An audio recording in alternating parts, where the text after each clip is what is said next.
Donc il nous reste position et caractéristiques de l'image donnée par une lentille convergente. Voilà, ça c'est un petit exercice à faire, bien sûr. On dispose d'une lentille à distance focale égale, c'est-à-dire que je considère une lentille qui se caractérise par une distance focale est égale à 2,5 cm et un objet AB de 1 cm, voilà. Et bien sûr, l'objet est perpendiculaire à l'axe optique. Ça, c'est une condition pour construire l'image de l'objet AB. Et le point A étant sur cet axe. La première question, il faut représenter sur un papier ministre ou bien un papier millimétrique le symbole normalisé de la lentille. Il faut représenter aussi l'axe optique, foyer l'objet, foyer d'image et l'objet AB. Bien sûr, il faut voir le document 2, page 142 du manuel étincelle. La deuxième question, construire l'image A'B' de l'objet dans les cas suivants. Voilà le document aussi 2. Voilà, on a 5 cas différents. On va voir par la suite la construction ou bien les caractéristiques de l'image obtenue dans chaque cas. Et enfin, il faut compléter le tableau suivant.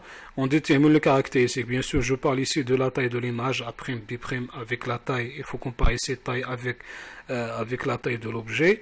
Et l'image, est-ce qu'elle est droite ou bien renversée comme en droit? C'est-à-dire, il faut comparer le sens de l'image avec le sens de la flèche qui représente l'objet.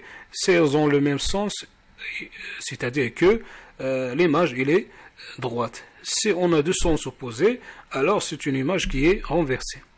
L'image, est-ce que la caractéristique suivante, il faut répondre à cette question.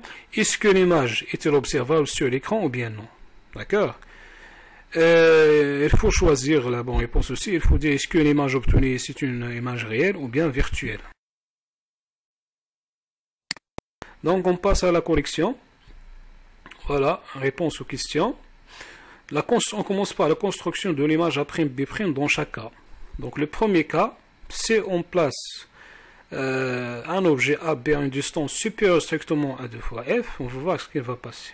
On va dire bien, comme j'ai déjà dit, qu'il faut bien sûr représenter dans le papier ministre ou bien le papier millimétrique l'axe, que vous voyez ici, c'est ce qu'on appelle l'axe optique principal, je répète. Il faut représenter le symbole de la lentille convergente.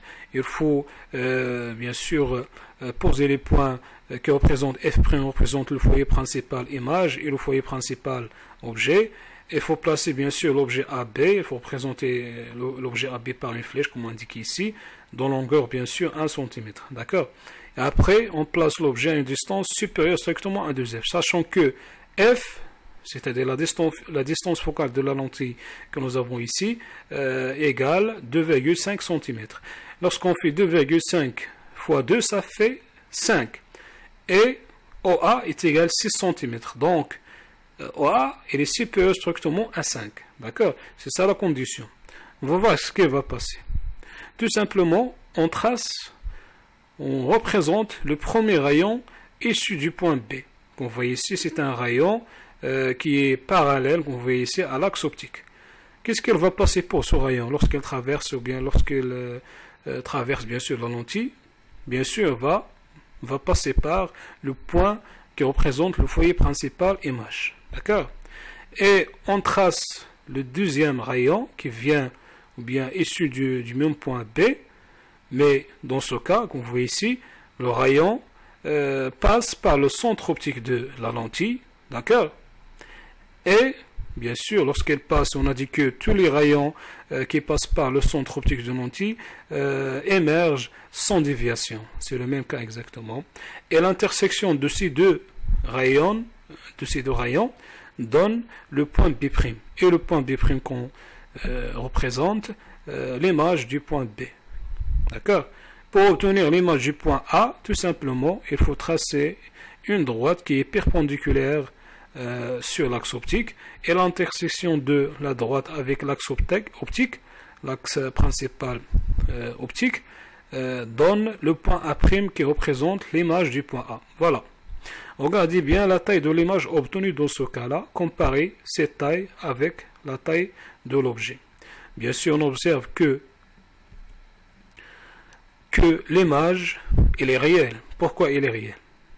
Parce que l'image se forme, ou bien formée sur l'écran. Et l'écran doit être ici. D'accord? On peut l'observer sur un écran. Il est renversé, qu'on voit ici. Donc, pourquoi renversé? Parce que le sens de la flèche A'B', il est différent du sens de l'objet AB, c'est-à-dire de la flèche qui représente l'objet AB.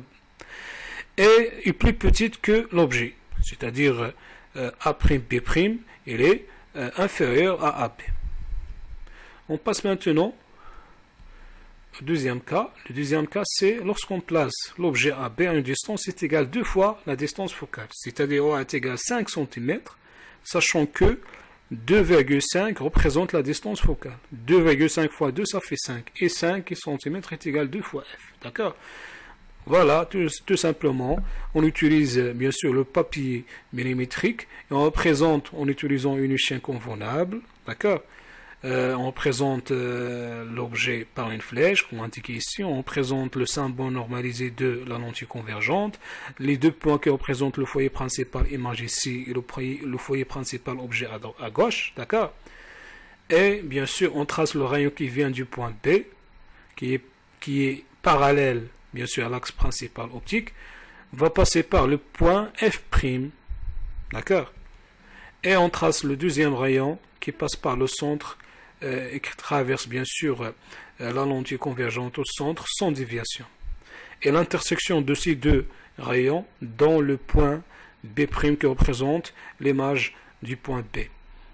Et par la technique de ce qu'on appelle de la projection sur l'axe optique, on obtient le point A' qui représente l'image du point A. Dans ce cas, comme vous voyez ici, mes chers élèves, on obtient une image toujours réelle, renversée, et même grandeur que l'objet, c'est-à-dire la taille de AB est égale exactement la taille de A'B'. Ça, c'est un cas particulier. Quand est-ce qu'on obtient ce cas? C'est le même principe qu'on a vu pour la chambre noire. C'est exactement ça. Je peux représenter, je remplace la lentille convergente par le sténopée de la chambre noire et je remplace, bien sûr, ça c'est un objet qu'on place devant la lentille. Et bien sûr, ici, l'écran qui représente, bien sûr, c'est un milieu qui est translucide, que nous avons vu dans le chapitre ce qui concerne la chambre noire. D'accord?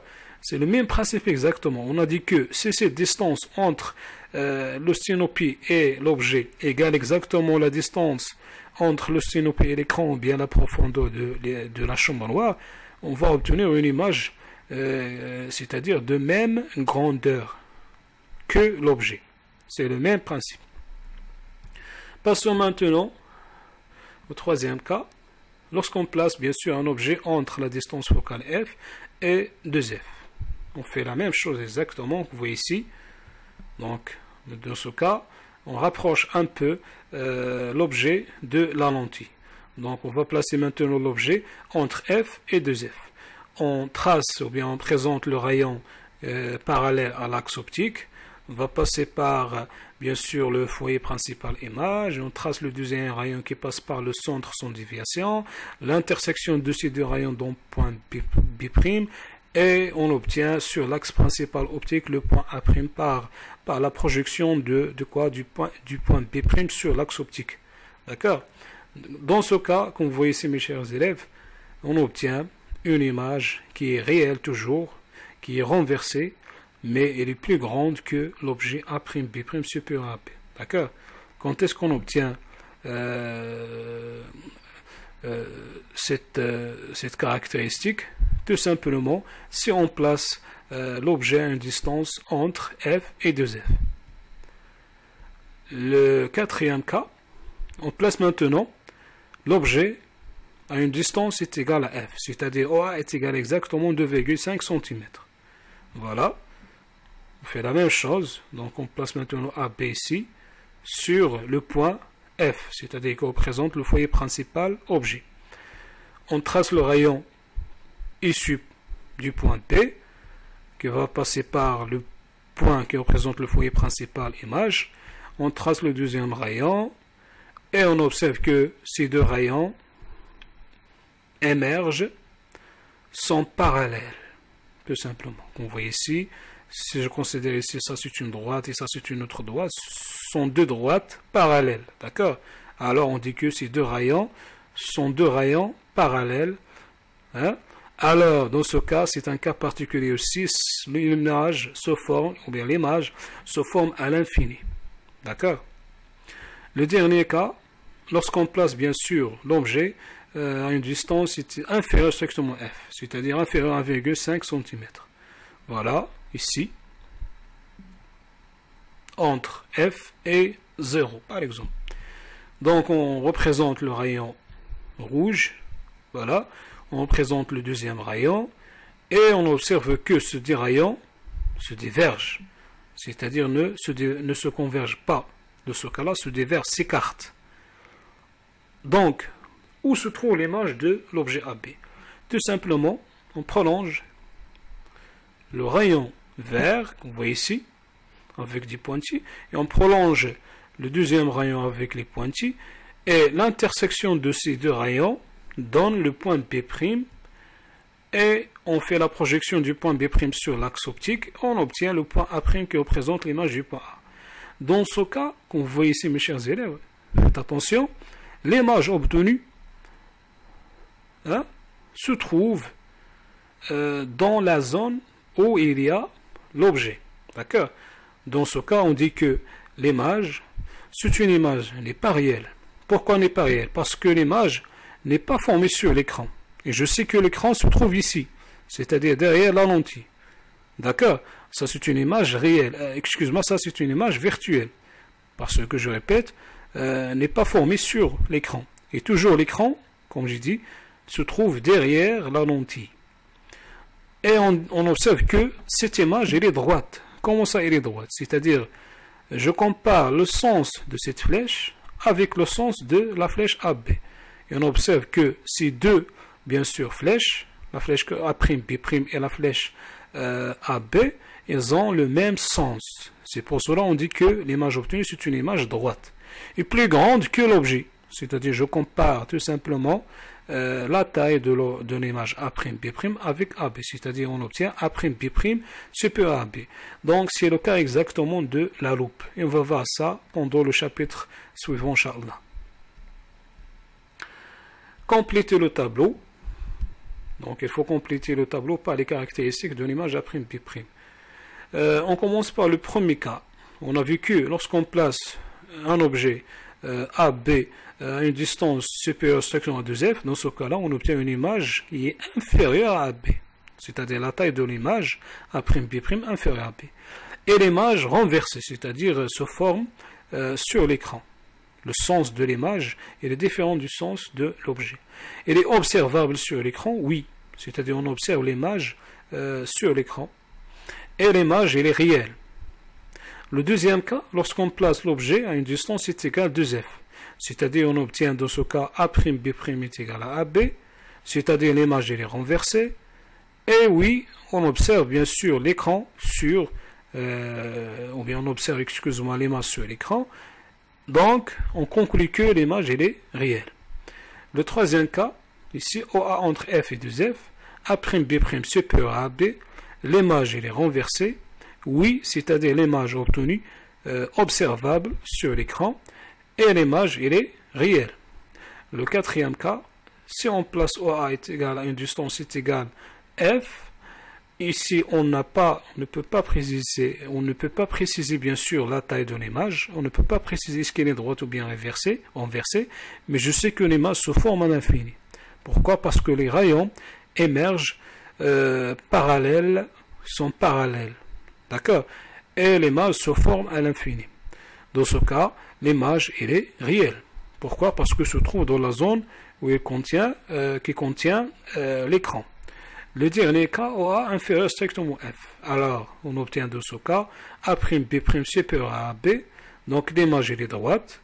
Non, on ne peut pas observer. Donc, on ne peut pas observer, bien sûr, on n'observe pas l'image de l'objet AB sur l'écran. Pourquoi? Parce que l'image formée exactement dans la partie ou bien dans la zone qui contient l'objet. L'image, dans ce cas, elle est virtuelle.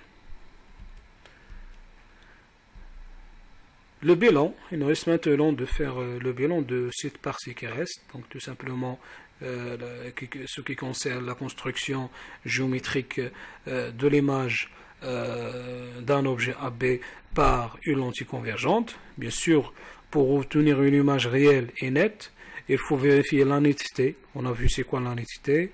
Il faut vérifier les conditions de Gauss, d'accord? Et pour, bien sûr, on distingue entre trois cas pendant la construction de l'image d'un objet par une lentille convergente. Le premier cas, c'est l'objet situé à une distance OA supérieure strictement F. L'image A'B' est réelle et renversée par rapport à l'objet. Et la taille de l'image A'B' varie en fonction de la position de l'objet AB sur l'axe optique. Le deuxième cas, c'est l'objet AB situé à une distance OA est égale à F. L'image se forme à l'infini, c'est-à-dire le faisceau lumineux il est parallèle. Le troisième cas, si l'objet AB est situé à une distance inférieure strictement à la distance focale, l'image obtenue A'B' est virtuelle, c'est-à-dire ne peut pas être recueillie sur l'écran. D'accord? Ne se forme pas sur l'écran. Droite, c'est-à-dire ils ont le même sens, l'image et l'objet, est plus grande que l'objet A'B' supérieur à AB. Voilà mes chers élèves.